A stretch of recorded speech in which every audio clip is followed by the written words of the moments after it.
সম্প্রতি একটা সাক্ষাৎকারে ডিজে শাকিল লায়লার প্রতি তার গভীর ভালোবাসা প্রকাশ করেছেন এবং বলেছেন যে তিনি লায়লার জন্য 20 তলা বিল্ডিং থেকে লাফ দিতে প্রস্তুত। এছাড়াও তিনি লায়লাকে বিয়ে করার ইচ্ছাও প্রকাশ করেছেন। এবার সোশ্যাল মিডিয়ায় নতুন আলোচনার কেন্দ্রবিন্দু ব্লু ফেয়ারি লায়লা ও ডিজে শাকিলের প্রেমের গুঞ্জন।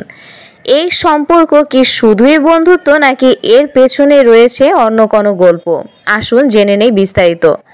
ব্লু ফেয়ারি লায়লা, যিনি সোশ্যাল মিডিয়ায় ইতোমধ্যেই জনপ্রিয়, এবার সংবাদের শিরোনামে ডিজে শাকিলের সঙ্গে তার নতুন সম্পর্কের কারণে।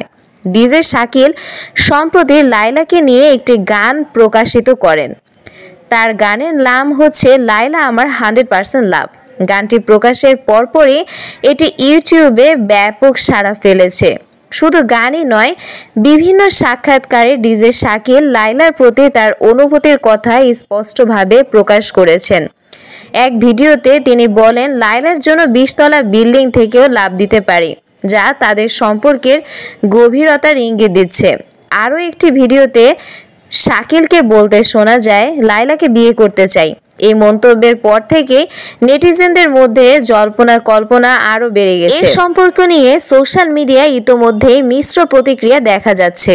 কেউ কেউ তাদের সম্পর্ককে সত্যিকারের ভালোবাসা বলছেন, আবার কেউ মনে করছেন এটি কেবল জনপ্রিয়তা অর্জনের একটি কৌশল। তবে এখন পর্যন্ত লায়লা ও শাকিলের পক্ষ থেকে আনুষ্ঠানিক কোনো ঘোষণা আসেনি। এদিকে টিকটকার লায়লা আক্তার ফরহাদ এবং আব্দুল্লাহ আল মামুন ওরফে প্রিন্স মামুনের মধ্যে সম্পর্কের অবনতি ঘটে, যা আইনি জটিলতায় রূপ নিয়েছে।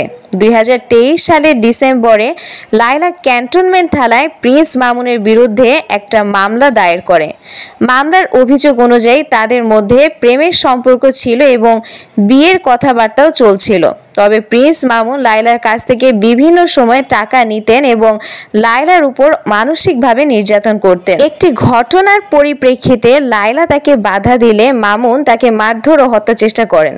এই মামলায় আদালত প্রিন্স মামুনের বিরুদ্ধে অভিযোগ গঠন করেছেন, যার মাধ্যমে আনুষ্ঠানিক বিচার প্রক্রিয়া শুরু হয়েছে।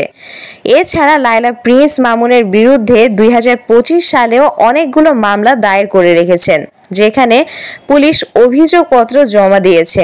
প্রিন্স মামুন এই অভিযোগগুলোকে মিথ্যা ও ভিত্তিহীন বলে তার লাইভে দাবি করেছেন এবং তার বিরুদ্ধে করা মামলাগুলোকে ফাঁসানোর প্রচেষ্টা হিসেবে উল্লেখ করেছেন।